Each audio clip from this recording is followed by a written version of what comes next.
नमस्कार दोस्तों, हमारे hi-tech technical expert Rao YouTube channel में आप लोगों का स्वागत है। दोस्तों, अगर आप लोगों ने अब तक हमारे यूट्यूब चैनल को सब्सक्राइब नहीं किया तो सब्सक्राइब जरूर करें और बेल आइकन पर क्लिक करके नोटिफिकेशन को चालू जरूर करें ताकि हमारी सारी वीडियो आपको एक नोटिफिकेशन द्वारा आसानी से मिल सके। दोस्तों, आज की इस वीडियो में मैं आपको बताऊंगा कि अगर आपकी टुल्लू पंप पानी नहीं उठा रही है, मोटर पंप पानी नहीं उठा रहा है या पानी कम उठा रहा है या बार बार आपको पानी डालना पड़ रहा है तो आप क्या इलाज करें, तो इस वीडियो में मैं आपको बताऊंगा। तो सबसे पहले ये जो आउटर एक देखिए, ये आउटर वाला जो पाइप देख रहे हैं, इसमें सबसे पहले आपको मुंह से फूंक मारना है। मुंह से फूंक, अगर आप मुंह से फूंक मार रहे हैं तो इनर पाइप से वो जो फूंक है, जो हवा है, वो निकलना नहीं चाहिए। ठीक है, इसके अंदर से होता हुआ निकलना नहीं चाहिए बाहर, क्योंकि यहाँ पे एक वाल होता है। तो पाइप अगर हवा निकल रहा है इनर पाइप से, आउटर पाइप से फूंक मारने पर इनर पाइप से वायु निकल रहा है आपका, तो आपका मोटर पानी कम उठाएगा और आपको बार बार पानी उसमें डालना पड़ेगा, क्योंकि इसके वाल्व में प्रॉब्लम है। तो दोस्तों, इसका सबसे पहले हम वाल्व बदलेंगे इसका। तो इसके दो नट होते हैं, इनको हम खोल लेंगे। तो वाल्व के ऊपर दो सील भी इसमें लगी होती है दोस्तों। तो कई बार ये लूज भी होने के कारण भी हवा निकलने लगता है। तो सबसे पहले इसे आप टाइट करके देखें, फिर भी अगर वही काम हो रहा है, अगर आपका वायु निकल रहा है बाहर आउटर पाइप से, फूंक मारने पर इससे निकल रहा है, तो समझ लें कि इसका वाल्व ख़राब है। तो इसी साइज का वाल्व आपको लेना है। सबसे पहले इसको खोलना है। खोलने के बाद देखेंगे कि एक सील इसके वाल के ऊपर है, बीच में वाल है, फिर एक सील लगी हुई है। यहाँ पे देखिए, वाल के ऊपर एक सील लगी है, फिर वाल है, फिर एक सील है। ठीक है, तो यहाँ पे जो वाल है, इसका ये जो मुंह है, ये जो मुंह देख रहे हैं आप, यहाँ से लीकेज हो रहा है, यानी कि यहाँ से ऊपर से इसमें एक रबड़ होता है। वाल का जो मुंह होता है, यहाँ पे एक रबड़ होता है, वो रबड़ कट जाता है, जिसके कारण आपका हवा निकलता है और आपको बार बार पानी डालना पड़ता है और आपका प्रेशर कम हो जाता है। वाल का कार्य है कि खींचे गए पानी, जैसे मोटर पानी खींचती है तो उसको वापस नहीं जाने देता है, लेकिन लीकेज होने पे वो पानी वापस जाता रहता है, इसलिए मोटर प्रेशर नहीं बना पाती। अब देखिए, हमने नया वाल ले लिया है, इसके ऊपर दो सील लगानी है। आप चाहें तो ज़्यादा भी लगा सकते हैं, लेकिन इसमें दो सील की ही ज़रूरत होती है। तो देखिए, सबसे पहले एक सील लीजिए। ये सील इसके साथ एक्स्ट्रा आता है, इसको अंदर से काट के आप लगा सकते हैं। तो तीन सील इसके साथ आती है, एक बंद होती है, तो उसको आप बाद में यूज कर सकते हैं काट के। तो देखिए दोस्तों, अब सील को रख लेना है इसके ऊपर। ठीक है, इनर पाइप के ऊपर, और एक सील रखने के बाद इसके ऊपर वाल लगाना है।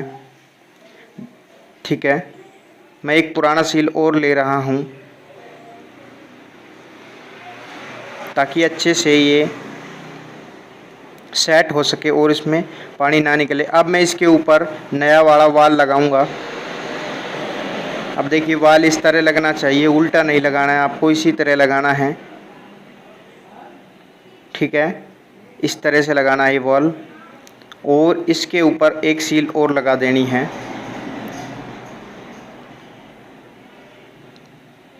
तो इस तरह से आप लगा सकते हैं। मैंने दो सील बाहर की तरफ लगाया, एक अंदर की तरफ लगाया है। अब इसके अंदर आप नट डाल लीजिए।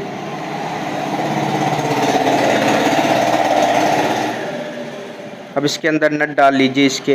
देखिए, हमारे नट जो थे वो थोड़े छोटे थे। अगर आपके पास बड़े नट हैं तो कोई दिक्कत नहीं है, एक सील आप और डाल सकते हैं, दो सील बाहर की तरफ, दो अंदर की तरफ भी डाल सकते हैं। तो उससे फ़ायदा ये होगा कि पानी बिल्कुल भी लीकेज नहीं होगा इससे। डबल सील भी आप लगा सकते हैं। तो अब इसको आराम से कस देना है।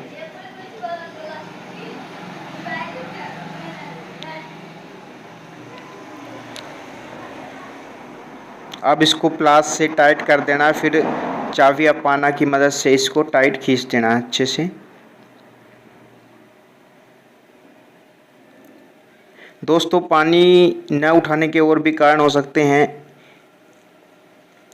और कारण ये हो सकता है कि इसके अंदर जो सील होती है, एम्पेलर सील जिसे हम बोलते हैं, एम्पेलर के नीचे जो सील लगी होती है वो भी लीकेज हो, तभी पानी मोटर कम उठाता है। लेकिन अगर वो सील लीकेज होगी तो मोटर का पानी निकलने लगेगा नीचे की तरफ, ठीक है।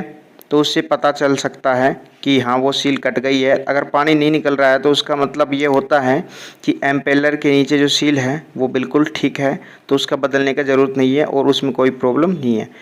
दूसरी चीज़ जो होती है ये हमने बता दी है कि ये वाल है जिससे कि हवा निकल रही है, आउटर पाइप से फूंक मारने पर इनर पाइप से निकलना, ये वाल का ये हवा निकलना, बाहर जो हवा निकल रही है तो ये इसकी वाल की कमी है, ठीक है। तो इसे हम फूंक मार के पहचान सकते हैं। तो जहाँ से भी हवा निकलती है, हम ऊपर की पाइप से हवा मारते हैं मुँह से, तो जहाँ से भी जिस सेल से भी जहाँ से भी हवा निकलती है तो आप समझ लेना कि वहीं पर दिक्कत है। तो ये वाल की दिक्कत हमने ठीक कर दी है। तो दूसरी प्रॉब्लम वो हो सकती है वाल वाली, ठीक है। पहली प्रॉब्लम मेन सील की हो सकती है, एम्पेलर की जो नीचे होती है, और दूसरी प्रॉब्लम ये वाल की हो सकती है, और तीसरी प्रॉब्लम जो होती है वो है एम्पेलर। जी हाँ दोस्तों, अगर एम्पेलर कहीं से रगड़ के टूट गया है, कहीं से उसके जो ब्लेड होते हैं, जिसमें जो दांतें भी उनको बोलते हैं शुद्ध भाषा में, जो उसकी ब्लेड होती है वो कहीं कहीं से टूट जाती है या मुड़ जाती है तो एम्पेलर कम पानी उठाता है। तो ये तीन ही चीज़ें होती हैं मोटर में, पहला वाल, दूसरा एम्पेलर के नीचे जो सील होती है वो, तीसरा एम्पेलर। तो इन्हीं तीन कारणों से मोटर में पानी का प्रेशर कम रहता है और मोटर पानी नहीं उठा पाती है। तो ये तीन चीज़ें आपको नोट करनी चाहिए। अगर वाल की कमी होगी तो हवा इसके अंदर से निकल जाएगी, अगर हवा इसके अंदर से नहीं आ रही है पाइप की तो और कमी हो सकती है, अंदर हो सकती है, एम्पेलर में हो सकती है या फिर सील में हो सकती है। अगर पानी यहाँ से टपकता दिखे आपको यहाँ से, तो समझ लेना कि अंदर वाली सील कट गई है जो एम्पेलर के नीचे होती है। अगर पानी नहीं निकल रहा है तो वाल की प्रॉब्लम हो सकती है। अगर वाल भी ठीक है, अंदर की सील भी ठीक है, तो ये एम्पेलर की प्रॉब्लम है। तो फिर मिलेंगे अगली वीडियो में। जय हिंद, जय भारत।